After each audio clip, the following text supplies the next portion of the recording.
Салам, менин атым Исла. Мен жашоону абдан сүйөм. Бирок мен жакында эле коркунучтуу оору менен ооруганымды билдим. Бир убакта эле жашоо астын үстү болуп өзгөрө түштү. Менин башымдан өткөргөн күндөрдүн жыйынтыгын жана эмне деген азаптарды жашап өткөнүмдү силерге айтып берем. Чынын айтсам, мен эч качан өлүм тууралуу ойлонгон эмесмин. Себеби менин жашоом эми эле башталып жатат деп эсептечүмүн. Мен ар бир күндү жыргап өткөрчүмүн. Анан дагы ар дайым ушундай боло берет деп эсептечүмүн. Мындай ой ар бир жаш өспүрүмдө бар. Ошондуктан бул нерсе жакшы эле көрүнүштөй сезилет. Анан менин жашоомдо күтүүсүз бурулуш пайда болду. Атам жумушунан ажырап калды. Анын айынан ал аябай урушчаак боло баштады. Апам болсо оор операциянын башынан өткөрүп, көпкө чейин өзүнө келе албай жүрдү. Менде дагы түшүнүксүз абал пайда боло баштады. Мектепте мугалимдер сүйлөшүп алгансып, күндө мага асылып башташты. Досторум менен дагы урушуп кеттим. Ошентип эч нерсеге көңүлүм келбей, жаман боло баштадым. Жашоого болгон көз карашым өзгөрдү. Айлам кеткенде баарынан качып, чыныгы жашоодон виртуалдык жашоого өтүп кеттим. Күндө интернетти чукуп, компьютерде отурам, оюн ойнойм, социалдык тармактарга кирем. Дүйнө таанымымды кеңейтиш үчүн Google'дан кызыктуу бир нерселерди издейм. Анан мага бир суткада 24 саат эле болгону аздай сезиле баштады. Мен аябай аз уктай баштадым. Анткени уктаган кызыксыз, ал эми Counter-Strike кызыктуу. Көрсө үйдө отурган мен ойлогондой деле жаман эмес экен. Ошентип өзүмдүн виртуалдуу жашоомо кирип кеттим. Баса, Google Counter-Strike'тан да кызыктуу экен. Мен ал жактан дүйнөлүк океандын тереңдигин билдим. Венесуэладагы нефти чыгаруучу машинанын салмагын, адамдын канча чачы болот экендигин жана дагы көп нерселерди билип алдым. Бир күнү менин чачым аябай түшө баштаганын байкадым. Тезинен мунун себептерин билиш үчүн Google'га жазып издей баштадым. Көрсө себептери аябай көп экен. Анан мен чач түшүүнүн ар бир себебин изилдеп чыктым. Негизи, менин абалым ар бир коркунучтуу ооруларга туш келет экен. Бирок өзгөчө айыккыс рак илдетинин себептерине туш келет экен. Жүрөгүм бат-бат согуп, тамагым кургай баштады. Көзүмөн өзүнөн өзү жашылданып, ыйлап, кантип эле, чын элеби? Мен чын эле айыкпай каламбы? Эмнеге мен? Алым кетип, шайым ооп, чачым түшүп, көзүмдүн алдында көк пайда болуп, бетим кубарып, оозум көгөрө баштады. Уйкум жок, башым айланат. Чын эле ооруп калыптырмын. Анан кийин компьютерден мага окшоп ооруган адамдардын диагноздорун карап чыктым. Менин бактыма айыгып кетүү мүмкүнчүлүгү аябай эле аз экен. Дарылануу дагы көп акча турат. Менин ата-энем ал сумманын жарымысын дагы таба алышмак эмес. Менин саналуу эле күндөрүм калыптыр. Мен билдим, эми андан дагы оор боло баштады. Биринчи күндөрү өзүмө келе албай жаттым. Жада калса компьютерге жакындаган калым жок. Акырындык менен күчүм кете баштаганын да сездим. Кечке ыйладым. Ата-энем угса кандай болот? Алар кантишет? Анан мен өзүмдү колго алдым дагы жашоомдун акыркы күндөрүн жакшылык кылуу менен өткөрүүнү чечтим. Билишимче, менин дагы 3 же 4 айлык убактым калды. Эң биринчи баарын ата-энеме айтууну чечтим. Бирок аларга айткандан кийин ата-энемдин абалын элестетип жаман болуп кеттим. Анан аларга эч нерсе айтпоону туура көрдүм. Алар мындай азапка татыктуу эмес. Ошентип аларга эч нерсе айтпайм деп чечтим. Биринчи эле өзүмдүн досторума коштошуу каттарын жаза баштадым. Катка менин баардык кылган жамандыктарымды унутууларын, мени кечирүүлөрүн сурандым. Анан мени менен өткөргөн жакшы көз ирмемдерди эстеп калууларын өтүндүм. Анткени мен айыккыс ооруга чалдыктым. Алардын элесинде мен жакшы, нурдуу адам бойдон калгым келди. Менин досторум катты окугандан кийин баары жазып чала башташты.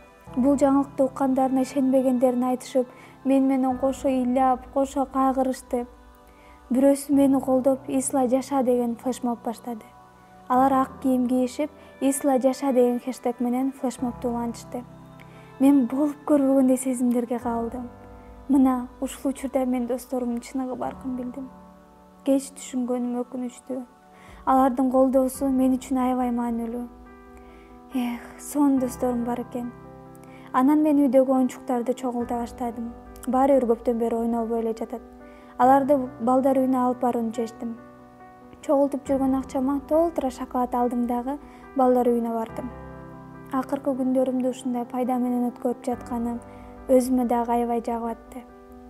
Анан дагы мен бак отургуздум. Менден кийин дагы бир өмүр калсын дедим. Адамдын жашоосу канча аз калганы менен ал аябай боорукер боло баштайт экен. Менде дагы ушундай болду. Жакшылык жасап, пайда алып келгим келди. Менин жакшылыктарым тиги дүйнөгө жазылып жаткандай сезилди. Мен азыр мурун такыр ойлоп көрбөгөн нерселерди ойлоп баштадым. Жада калса менин досторум дагы менин жакшы жакка өзгөргөнүмдү айтышты. Алар менин ушунча жакшы адам экенимди билишкен эмес. Балким чын эле мен мурун уруш чагаканан таш боор болчумун. Бир маалда өзүмдү аябай эле алыс сезе баштадым. Ал күнү ойгоноор менен чыдагыс баш ооруну, көзүмдөгү тумандуулукту, кулагымдагы үндөрдү уга баштадым. Эптеп туруп барып, бир стакан сүт ичип, кичине жеңилдей түштүм. Анан таразага түшүп көрдүм. Акыркы убакта 5 килограммдай арыктаптырмын. Дагы канча убактым калды билбейм. Саналуу эле күндөр калды го. Ата-энеме айта турчу кез да келди окшойт. Аларга айтып, коштошуп, кечирим сурап жетишишим керек. Негизи апам менин абалымды байкап жүргөн. Анан сураган эмне болду деп. А мен жөн эле чарчаганымды айтып койчумун. Бирок мынтип улана берсе болбойт. Мен ата-энеме эмне деп айтаарымды ойлоно баштадым. Кантип айтам? Айткандан кийин аларды кантип сооротом? Мунун баары кандай болоорун элестеткенде ыйлагым келди. Анан кечинде өзүмдү колго алып, алар үчүн маанилүү жаңылык бар экенин айттым. Алар таң калып калышты. Бирок отуруп угушту. Мен көз жашымды араң кармап турдум. Үнүм титирейт, баары бир айтыш керек. Мен айыккы сыраак илдети менен ооруп калганымды жана дарыланганга мүмкүнчүлүк жок экендигин айттым.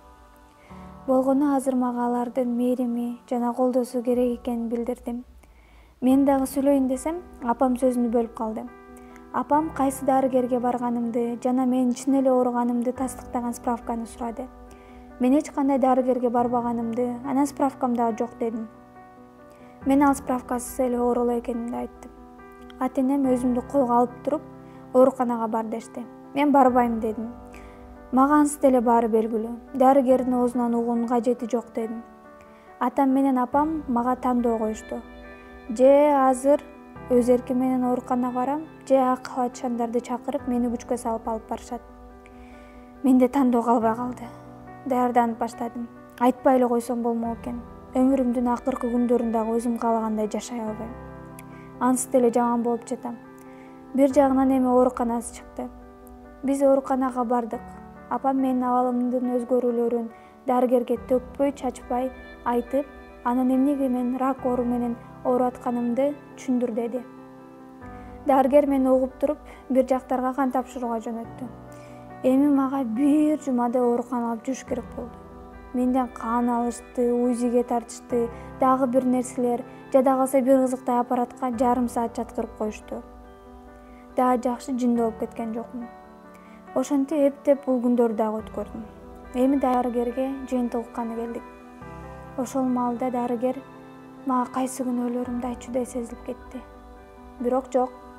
Ал мага мен бул жыл эмес, тиги жыл эмес, негизи эле жакында өлбөйт экенимди айтты.